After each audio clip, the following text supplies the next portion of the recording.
Hey, episode 6 of Talking at Myself. Let's look at last week's poll results. Who thinks MacBooks should still have at least one USB-A port? I asked this question, and 91% of people said yes. And I agree with that, because we're not done with USB-A yet, and probably we never will be entirely. So why not have one? Because Apple is Apple. Yeah, well, they recently been starting to add ports back. Maybe they'll add a USB-A port on a MacBook, or maybe they'll take them off the other computers, because I think the Mac Studio still and the Mac Mini still have USB-A ports. I don't think the new iMac does, though, because Apple, unfortunately. You think Elon Musk's favorite iPhone is the iPhone X? I thought that was a funny question to ask, because, X is Twitter. Well, 58% of people said no. It's probably true, though, because it's an old phone now. This is an interesting question. I asked, what YouTube feature do you wish they'd bring back? Red subscribe button, dislike button, full subscriber counts, clickable links in YouTube Shorts. And of course, 83% of people said the dislike button, but the thing other people wanted more was full subscriber counts. They wanted that more than the red subscribe button or clickable links in YouTube Shorts, which, yeah, clickable links in YouTube Shorts isn't all that exciting, but someone like me who's trying to talk about a product and put affiliate links in there, or steer people somewhere and say, okay, people have been asking if they want to be able to see the thing I'm talking about in a YouTube short and click on it, but they can't. So I just have to say, type it in manually, which isn't very useful for the user, but I think they did have to change that because of spammers and scammers. So that is obviously a real decision. But why did they change the subscribe button from red? Don't ask me. I'm just an idiot, but I would like it to be red again, because that's the correct color for the subscribe button. And the dislike button should be added back. I know a lot of people would respond, well, just get the plugin that brings them back. Yeah, but that's not real. That's a guess, and probably a pretty accurate one on some videos, but I would rather them just add it back to the platform, because there's a reason to see dislikes on videos. When I'm trying to learn something, I have to figure out for myself that the video is trash, instead of looking at the dislike button, skipping through the video for like 2 seconds, then coming to the same conclusion. Do you actually use your subscription feed, or just watch YouTube recommended? It's interesting for me, because I never go to my subscription box. I'm subscribed to so many random idiots, like 800 channels, that it would be useless to me. And now people would say, as a counter to that, why don't you just unsubscribe to those channels?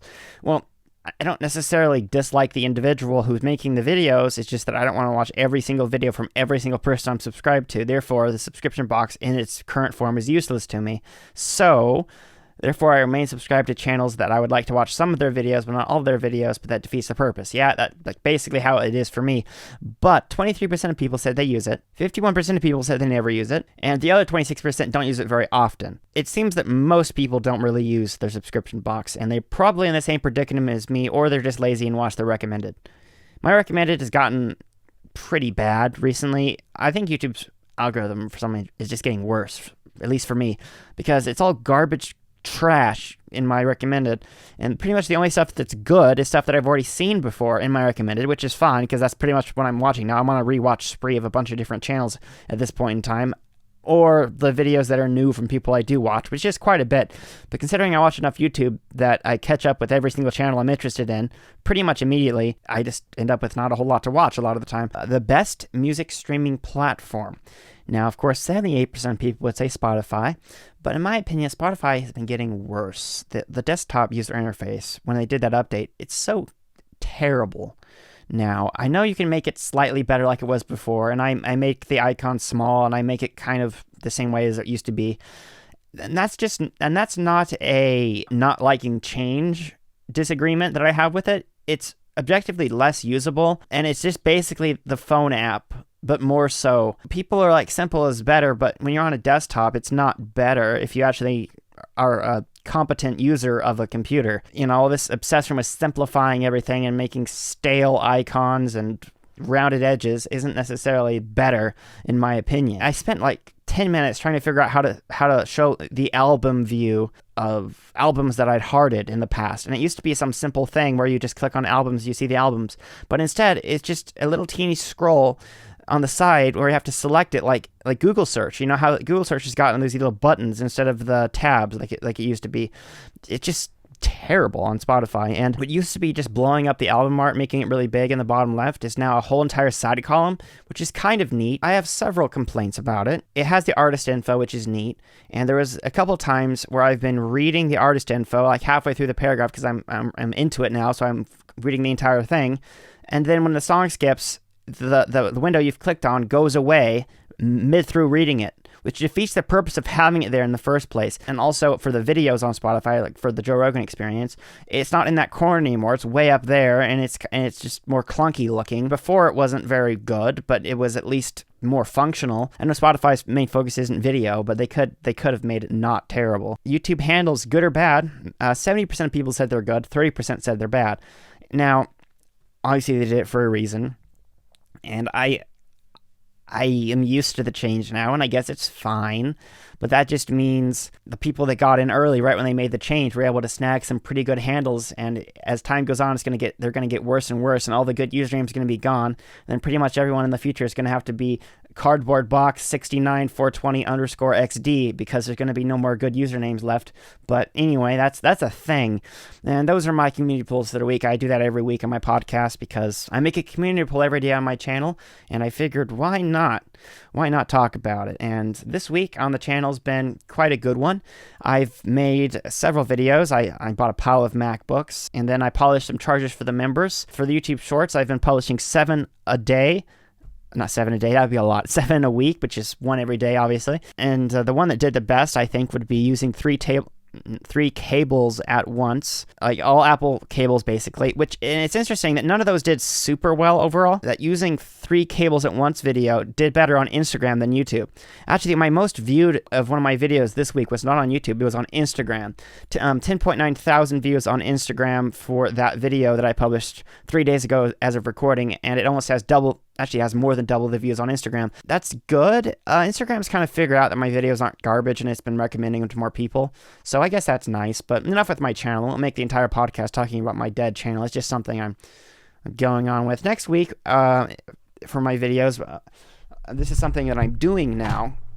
There's going to be a video about this 2010 MacBook. That is the last plastic MacBook Apple ever made. And yes, it does work. And I am going to be using it in my setup, I think. In my videos, I've been using the $1 MacBook for my iTunes library, and I intend to still use the $1 MacBook, have it be like a little character in the videos, but this one, I might put an iTunes library on it and have it be more useful, because it has a terabyte hard drive, not SSD, hard drive, and that's enough storage to have some useful amount of music.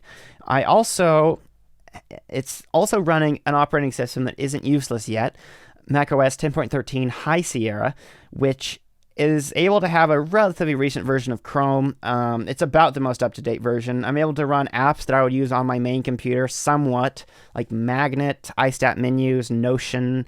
So I'm basically going to use this as a little machine to write video ideas and update my Notion documents and stuff like that.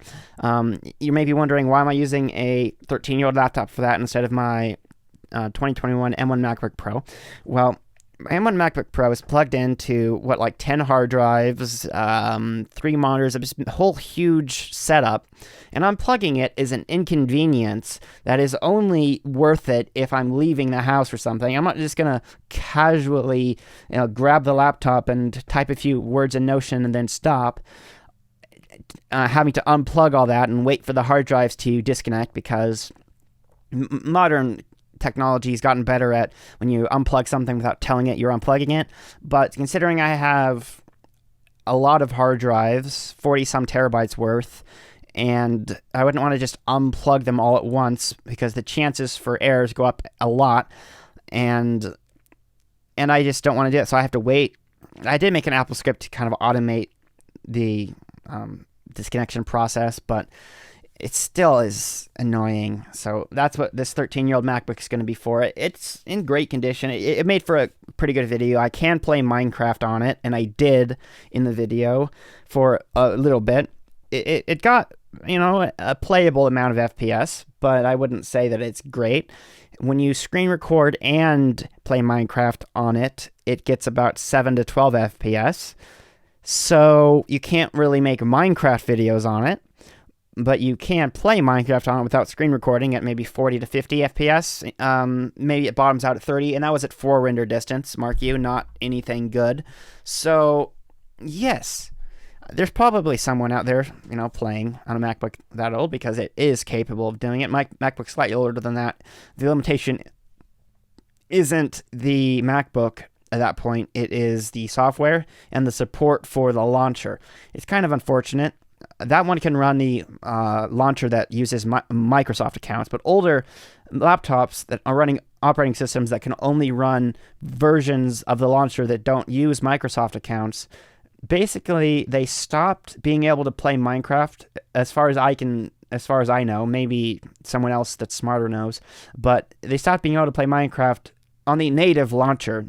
There's probably third-party launchers that work, but I haven't looked too far into it. But you can't play Minecraft on them after they made it so you can't have a Mojang account anymore.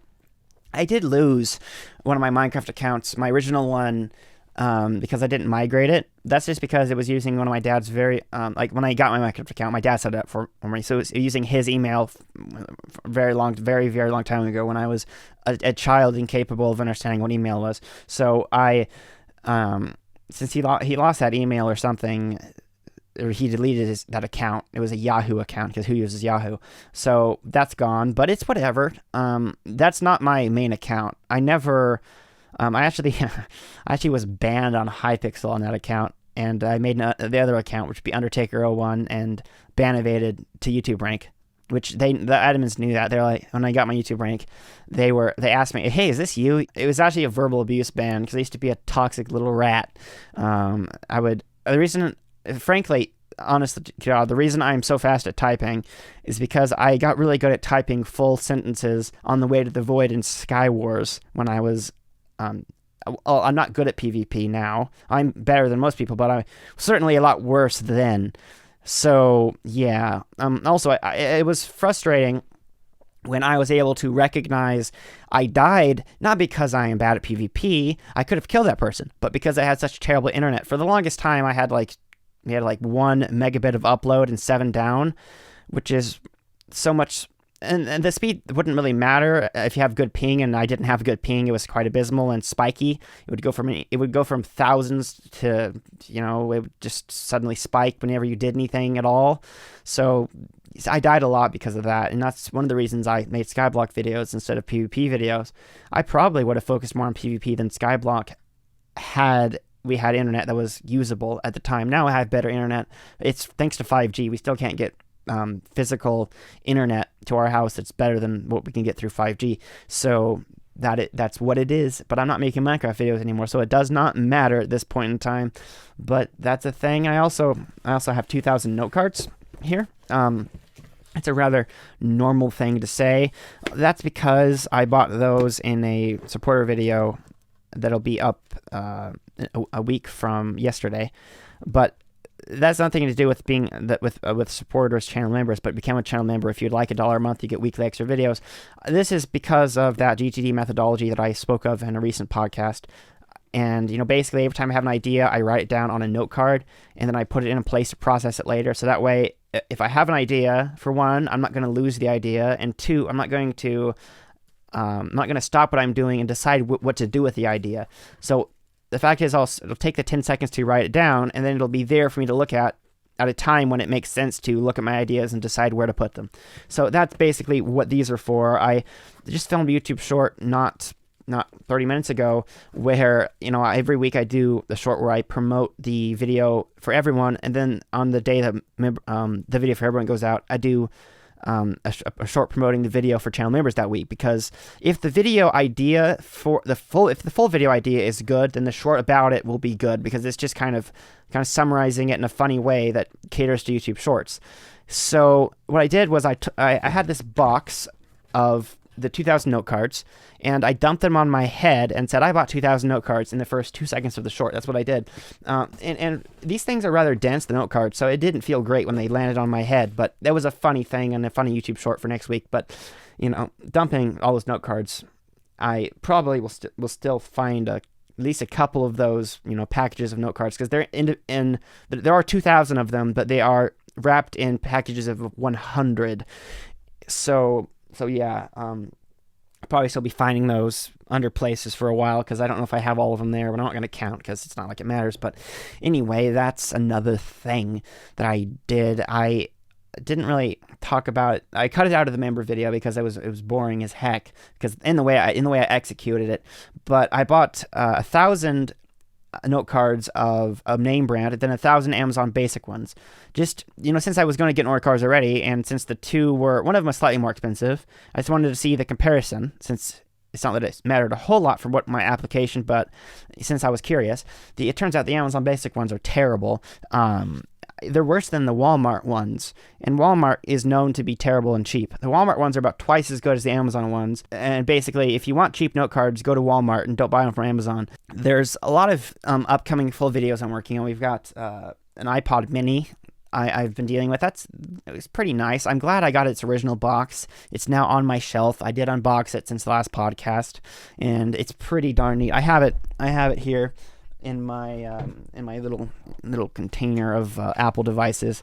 It's only like that because I was using these as props. Usually these have places, but the iPod mini, it is holding its battery charge now, which is good. I still haven't done a whole lot of testing with it since the video, but it's great. I like the look of it. It's, in my opinion, the iPod that goes best on a shelf.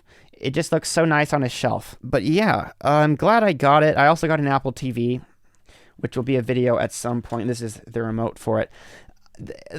What I didn't realize when I bought the Apple TV was that Apple TVs of the one I bought and older are basically useless for modern things. Not necessarily, but they don't have an app store on them.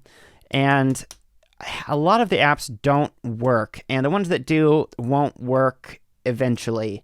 There's no web browser on it, so at some point, once Apple drops support for it, I don't know that they did drop support for it, but once the Apple TV service stops working on it, it's going to be useless, apart from AirPlaying to a TV, and apart from browsing files you have on your computer to watch. So if you have movie files on your computer, you can watch those. But the problem is with that database, there's no search on the Apple TV that's this old. I don't know about the newer ones, but I'm sure you can. I just know about the one I have. At this current state of an Apple TV, we weren't able to search those movies. And as you'll imagine, if you have, it's just a list of movies, and if you have a movie you want to watch, you're going to have to, do it the old-fashioned way by looking for it manually, which is, I know, such a chore, but that's just another pitfall of using a computer like this.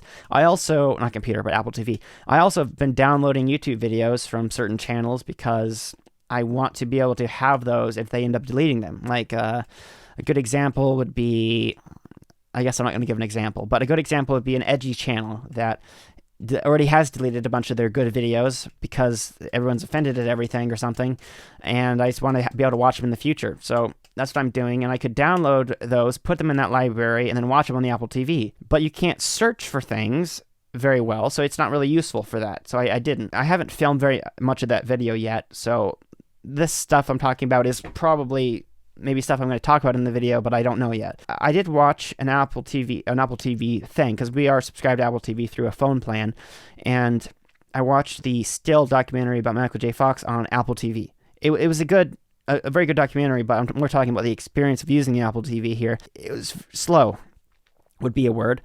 It doesn't load things very fast. It's a 10-year-old Apple TV.